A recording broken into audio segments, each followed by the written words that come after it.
नमस्कार, city news के Hindi news bulletin में तमाम दर्शकों का हार्दिक स्वागत। चलिए रूबरू होते अब तक की तमाम खबरों से बुलेटिन की शुरुआत करते हैं जीने की राह आज के इस पथदर्शक सुविचार से।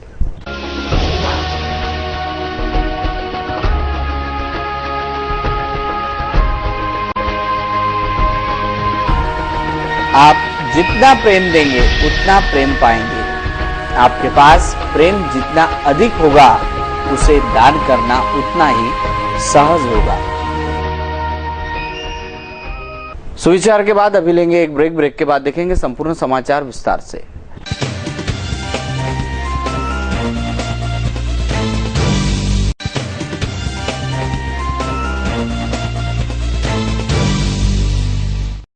ब्रेक के बाद आपका स्वागत है। अब देखते हैं संपूर्ण समाचार विस्तार से।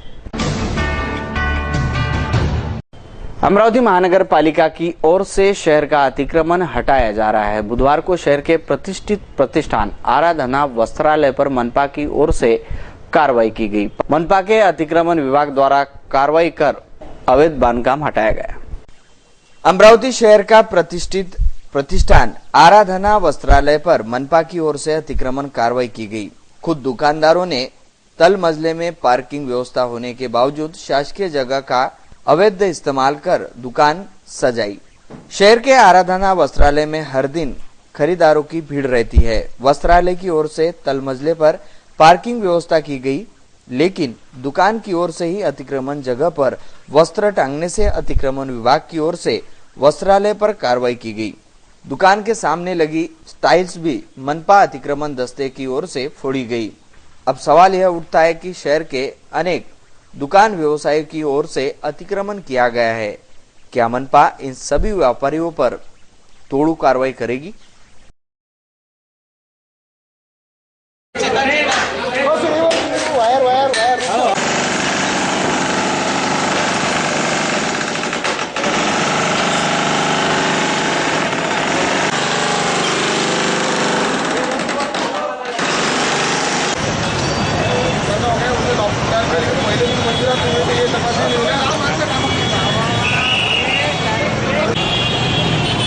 अमरावती शहर में और भी ऐसे 17 से 18 दुकान है जिनकी पार्किंग व्यवस्था नदारत है। मनपा उन पर भी कार्रवाई करने के लिए तैयार है।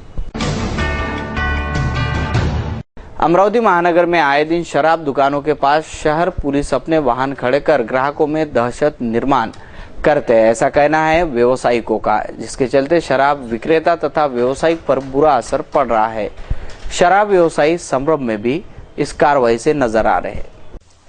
अमरावती महानगर में आए दिन देशी दारू के दुकानों के पास शहर पुलिस अपनी वाहन खड़े कर ग्राहकों में दहशत निर्माण करते नजर आते हैं। इसके चलते दारू विक्रेता व्यवसायिक पर बुरा असर हो रहा है। शहर में देशी दारू विक्रेताओं में राज्य उत्पादन शुल्क के परवाने उपलब्ध है। शहर पुलिस 2 दिन से दुकान का नक्शा परवाना की जानकारी विक्रेताओं से मौखिक रूप से ले रही है। रात्री अंदाजे 9 ते 10 दरम्यान वरिष्ठांच्या आदेशानुसार गार्डन ग्लोरी बिअर बारवर एसीपी ॲडमिन श्री पंडगडे साहेब यांच्या मार्गदर्शनाखाली त्यांच्यासोबत स्टॉपसह आम्ही तिथं रेड टाकली। तिथं परमिट रूमच्या बाहेर जे लोक दारू पीत बसले होते किंवा जेवण करत बसले होते त्यांना ताब्यात घेऊन पोलीस स्टेशन आणले। शहानिशा केली। शहानिशा केल्यानंतर त्यांना सूचना देऊन ताकीद देऊन सोडले। याच्यामध्ये आम्ही कलम 82 प्रमाणे हॉटेलचे मालक आणि ते मॅनेजर यांच्यावर आम्ही कारवाई करणार आहात। म्हणजे कारवाई केली। आता पुढे अहवाल आम्हाला पाठवावा लागते। एक्साइजकडे आणि कलेक्टर जिल्हाधिकारी साहेबांकडे अहवाल पाठवावा लागतो। ठीक। कलम 82 मुंबई दारूबंदी कायद्याप्रमाणे म्हणजे नियम आहे की परमिट रूमच्या बाहेर दारू पिता येत नाही। दारू पिता येत नाही। ते लोक परमिट रूमच्या बाहेर दारू पितात। हां बरोबर। त्यामुळे त्यांना अटक करून त्यांना समज देण्यात आली। अटक नाही केली, ताब्यात घेतलं। ताब्यात परत। दारू पीने वाले ग्राहकों पर पुलिस दादागिरी करती नजर आ रही है, इसलिए दारू विक्रेता संघ की ओर से निवासी जिलाधीश को ज्ञापन सौंपकर अपना रोष व्यक्त किया। इस बारे में विजय जायसवाल ने जानकारी दी। पोलीस विभागातर्फे आमच्या दुकानावर गाडी लावून ग्राहकांमध्ये दहशत निर्माण करणे, आम्हाला कागदपत्र मागणे, त्याच्यामुळे काय होते ग्राहक पळण्यास सुरुवात होती तिथून। आणि त्यांना जर लीगल काही माहिती पाहिजे असेल त्यांनी आमच्या संघटनेला कन्सल्ट घ्यायला पाहिजे. एक्साईज डिपार्टमेंटकडे आमचे सर्व कागदपत्र, आमची सर्व माहिती, आमच्याबद्दल काही त्यांना विचारणं. आणि गव्हर्नमेंटचे वारंवार परिपत्रक या बाबतीत आलेले आहे का पोलीस विभागाने कोणतीच कारवाई देशी दारू दुकानावर करू नये. आणि त्यांना कोणताही जर त्या बाबतीत विषयाबाबतीत प्रॉब्लेम असला, त्या प्रॉब्लेमवर त्यांनी आमच्या अधिकारी संपर्क करावा. आमच्या अधिकाऱ्यासोबत त्यांनी येऊन त्यांना काय कागदपत्र पाहिजे आमच्याबद्दलचे, आमचं लायसन पाहिजे, आमचा नकाशा पाहिजे. पण ते डायरेक्ट येऊन तुमचा नकाशा दाखवा, तुमचं लायसन दाखवा आणि ग्राहकांना सुद्धा एकदम दमदाटी करतात. तुमची काय मागणी आहे? आमची मागणी आहे का बा पोलीस विभागाने आमच्यावर कारवाई करू नये आणि इल्लीगल दुकानावर कारवाई करावी. जे हातभट्टी चालू आहे, जे बुटलेकर चालू आहे शहरामध्ये, त्यांना बंद करावा. याच्यामुळे गव्हर्नमेंटच्या महसूलमध्ये वाढ होईल आणि गव्हर्नमेंटचा महसूल वाढेल याच्यामुळं. पण या कारवाईमुळे काय झाला का गव्हर्नमेंटचा महसूल कमी होऊन राहिला, दिवसेंदिवस सेल कमी होऊन राहिला गव्हर्नमेंटचा. याची उत्तर आम्हाला द्यायला लागते, एक्साईजवाल्यांना द्यायला लागते याची उत्तरं. पोलीसवाल्यांना कारवाई इल्लीगल लोकांवर करावं. आम्ही लिगल लोक आहोत, गव्हर्नमेंटचं लायसन घेऊन बसलेलो आम्ही. त्याच्यामुळे आमच्यावर कोणतीच कारवाई करू नये आणि आमच्या दुकानावर गाडी पाठवून ग्राहकांमध्ये दहशत करू नये. आणि या लोकांना याची आमचा कन्सल्ट घ्यायला पाहिजे सीपी साहेबांनी या बाबतीत. तो दूसरी ओर राज्य उत्पादन शुल्क अधिकारियों के साथ विक्रेताओं की मीटिंग भी राज्य उत्पादन शुल्क कार्यालय में हुई. शहर में देशी दुकान, बियर बार, बियर शॉपी की कितनी दुकानें हैं, इसकी जानकारी राज्य उत्पादन शुल्क के पास उजागर नहीं होने की बात सामने आई है. ते एक्साईज डिपार्टमेंटच्या अधिकारात असलेल्या गोष्टीमध्ये पोलीस कमिशनरनी किंवा पोलिसांनी जी कारवाई चालू केलेली आहे हॉटेलवर, ज्यांच्याकडे परमिट आहे बाकायदा, ती अतिशय चुकीची आणि कायद्याला धरून नाही. दुसरी गोष्ट अशी आहे की परमिट होल्डरला जवळपास 1,500 रुपये रोजचा खर्च आहे फक्त लायसन्स फी. आणि तुम्ही कुठल्या कायद्याखाली, कारण पोलिसांनी मध्यंतरी खूप त्रास दिला म्हणून एक्साईज डिपार्टमेंटचा रेव्हेन्यू कमी झाला म्हणून आत्ताच्या मंत्रिमंडळाच्या बैठकीमध्ये या वर्षीपासून इटिंग हाऊस आणि परफॉर्मन्स लायसन्स पोलिसांची घ्यायची गरज नाही म्हणून सर्क्युलर काढले आणि त्यांचे रद्दबातल केले. ते लायसन्सची आम्हाला गरज नाही. त्यामुळे पोलिसांना जो अधिकार होता इटिंग हाऊसचा, तो आता अधिकार नसल्यामुळे पोलीस कुठल्या ऍक्टखाली करतायत. आणि ज्या काही 2 दिवसात त्यांनी कारवाई केली, त्यांनी अजूनही एक्साईज डिपार्टमेंटला काही सांगितलं नाही, कारण त्यांना माहिती आहे की त्यांची कारवाई चुकीची आहे.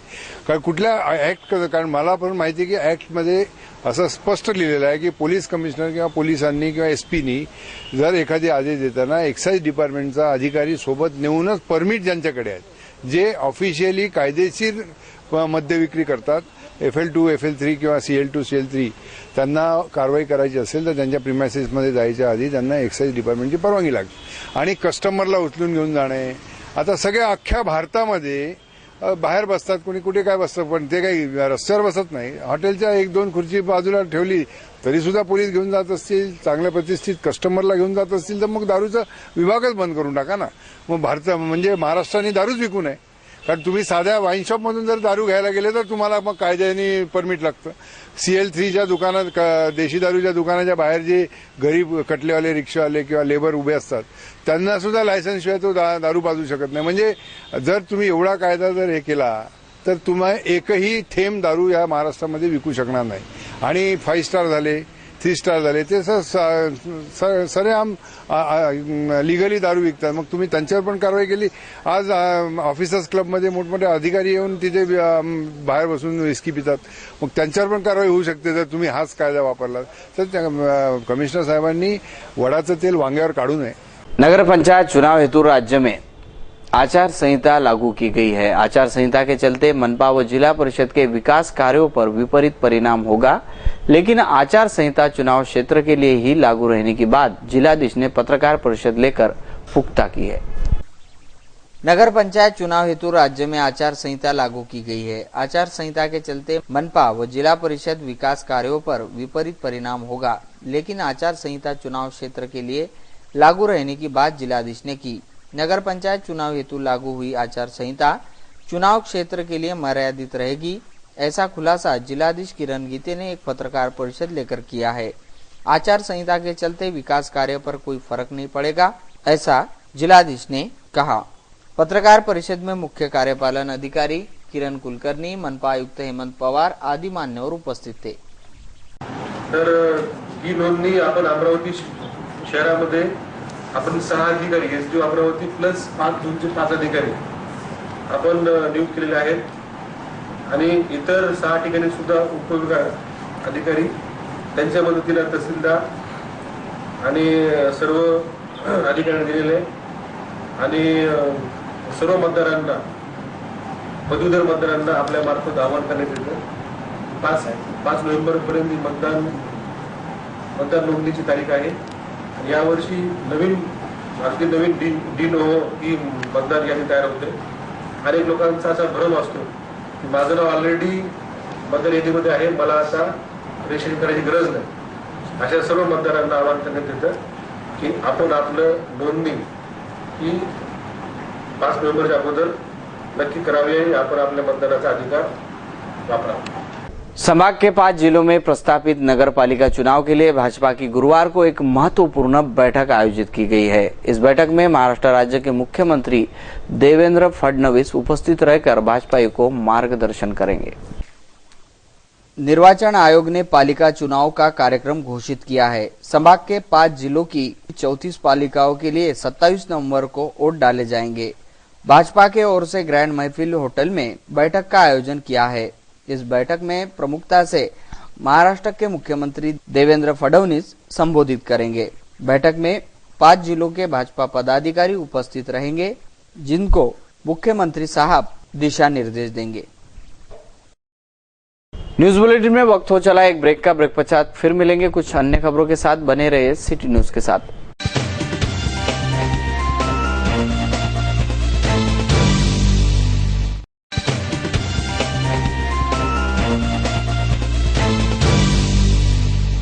ब्रेक पश्चात तमाम दर्शकों का फिर एक बार स्वागत। अब रूबरू होते कुछ अन्य महत्वपूर्ण खबरों से। एसटी महामंडल की ओर से दीपावली के शुभ अवसर पर यात्रियों के लिए ज्यादा बसेस छोड़ी जा रही है, जिनमें अमरावती से पुणे के लिए विशेष बसेस छोड़ी जा रही है। एसटी महामंडल की ओर से दीपावली के शुभ अवसर पर ज्यादा बसें छोड़ी जा रही है। अमरावती से पुणे के लिए विशेष गाड़ियां छोड़ी जा रही है। दीपावली के पावन पर्व पर छुट्टियों के चलते प्रवासियों की रेल चल रहती है। कुछ परिवार दीपावली की छुट्टियां मनाने हेतु यात्रा करते हैं। उसी को ध्यान में रखकर अमरावती एसटी महामंडल की ओर से प्रवासियों के लिए विशेष सुविधा यानी ज्यादा बसेस का नियोजन किया गया है, जिसके चलते अमरावती से पुणे की ओर ज्यादा बसेस उपलब्ध कराए जाने की जानकारी आगार व्यवस्थापक उमेश इंगळे ने दी। दरवर्षी आपण पुण्याकरता ज्यादा बसेस सोडतो। यावर्षी सुद्धा महामंडळाच्या वेबसाईटवर ऑनलाईन रिझर्वेशनला बसेस उपलब्ध करून देण्यात आलेले आहेत। 27, 28, 29, 30 तारखेला पुण्यावरून अमरावतीसाठी विशेष ऑनलाईन रिझर्वेशनला स्पेशल बस सोडण्यात येतील। आतापर्यंत जवळपास 15 बसेस आम्ही ऑनलाईन रिझर्वेशन अवेलेबल केलेल्या आहेत आणि जशी जशी प्रवाशांची मागणी येईल, जसं जशा ऑनलाईनच्या रिझर्वेशनच्या जागा भरल्या जातील त्या प्रमाणात आम्ही बसेसमध्ये वाढ करू आणि मागणीनुसारच दिवाळीनंतर सुद्धा अमरावती बसस्थानकावर विशेष ज्यादा बसेस सोडण्यात येतात पुण्याकरता। यावर्षी सुद्धा ऑनलाईन रिझर्वेशनला उपलब्ध करून आम्ही प्रवाशांची सोय करू हे नक्की। राज्य में बौद्ध समाज पर हो रहे अन्याय अत्याचार को रोकने संदर्भ में डॉक्टर बाबा साहेब संघर्ष समिति की ओर से उप जिलाधीश को बुधवार को ज्ञापन दिया गया। एट्रोसिटी एक्ट की अमलबजावनी हो ऐसी मांग इस वक्त पुरजोरता से रखी गई।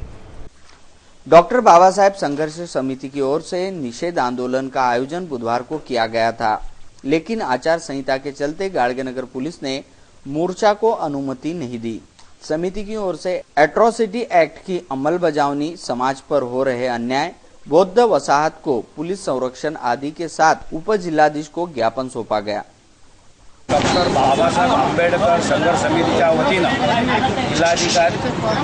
जिल्हाधिकारी कार्यालयासमोर धरणा जो कार्यक्रम ठेवलेला होता, हा कार्यक्रम आम्ही रद्द केलेला आहे। कारण महाराष्ट्रामध्ये आचारसंहिता लागल्या कारणानं हा कार्यक्रमाची आम्हाला पोलिसांनी परवानगी दिलेली नाही आहे, म्हणून हा रद्द करून आम्ही फक्त कलेक्टरला निवेदन देण्याचं ठरवलेलं आहे। नाशिकमध्ये नाशिकच्या तळेगाव या खेड्यामध्ये गुन्हेगाराकडून एखादा गुन्हा घडला अशा कारणाचं करून काही जातीवादी लोकांनी बौद्ध वस्त्यामध्ये घुसून बौद्ध वस्त्यांची तोडफोड केली, घराची तोडफोड केली, त्यांच्या जीवनावश्यक वस्तूची राखरांगोळी केली आणि दलित माणसाचा सर्व संसार त्यांनी उद्ध्वस्त केला। म्हातारे माणसं आहे त्यांना मारझोड केली, स्त्रिया आहे त्यांना मारझोड केली, लहान मुलांना मारझोड केली। त्याचा निषेध नोंदवण्यासाठी आम्ही या ठिकाणी आलेलो आहे. तसेच या आजूबाजूच्या खेड्यातील लोकांनी हे कृत्य घडल्यानंतर आजूबाजूच्या खेड्यातल्या लोकांनी एकत्र येऊन त्यांना शासनाला जे सांगायचं होतं की आमच्यावर अत्याचार झाला होता, असा सर्व एकत्र येऊन मोर्चा काढला असताना पोलिसांनी सुद्धा त्यांच्यावर अत्यंत मारझोड केली. हे कृत्य अत्यंत वाईट आहे. जे पोलिसांनी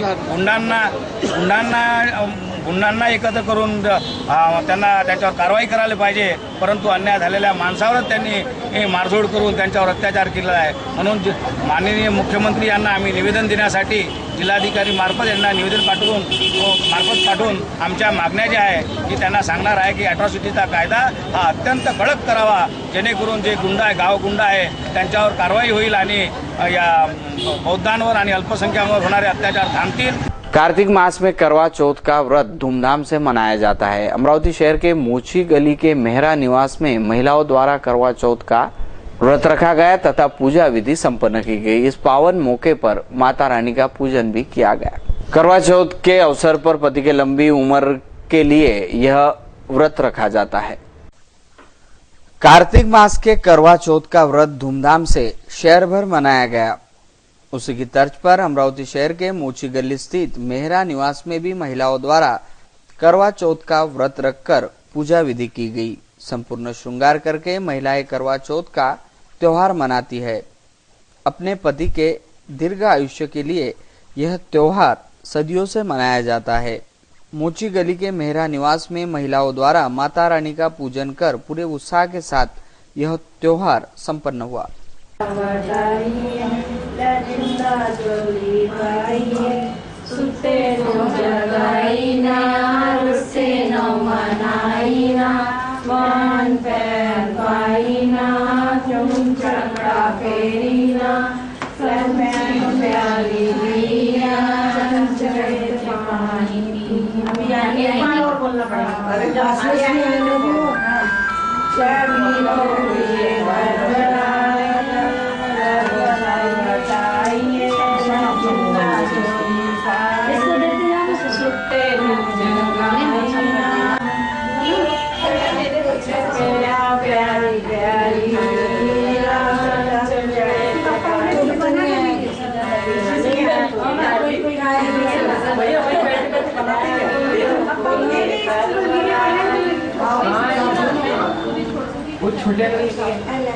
बहन से बहुत प्यार था।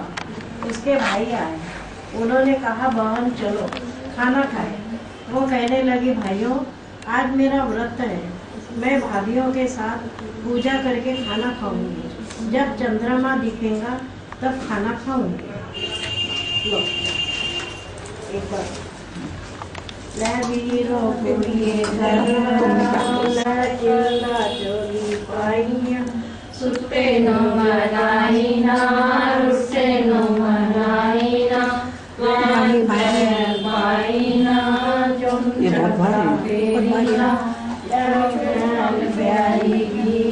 अब देखते हैं और कुछ महत्वपूर्ण खबरें।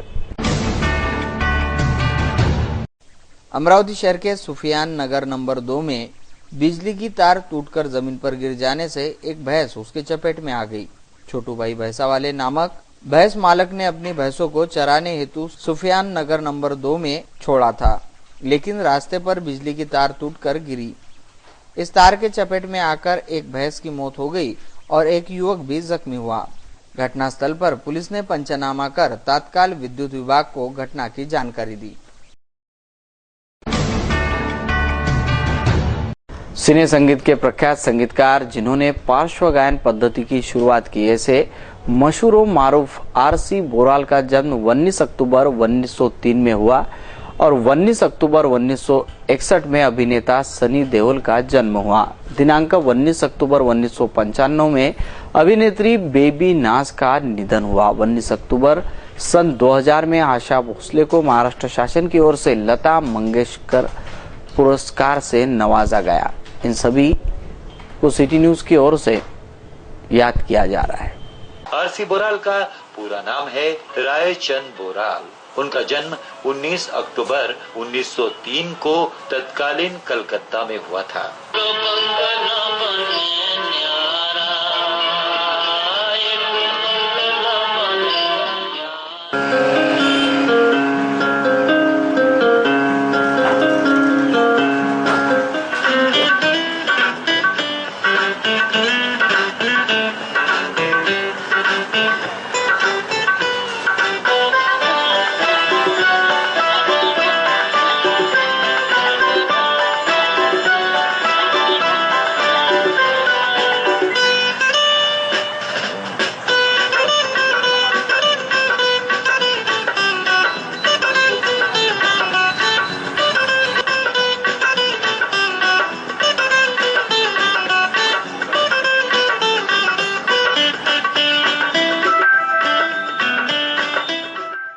तो दर्शकों, बुलेटिन को देते विराम, अंत में सिटी न्यूज के बारे में आप सभी से सुझाव एवं विचार सादर आमंत्रित है। हमारा पता है सिटी न्यूज कार्यालय मातोश्री आर्केड सहकार भवन के सामने, मोर्शी रोड, अमरावती। और हमारा दूरभाष क्रमांक है 329811 और हमारा वेब एड्रेस है www.citynews.net.in। ताजा तरीन खबरों के लिए देखते रहे सिर्फ सिटी न्यूज। और तब तक के लिए मुझे दीजिए इजाजत। आप कहीं मत जाइए, बने रहे सिटी न्यूज के साथ। नमस्कार।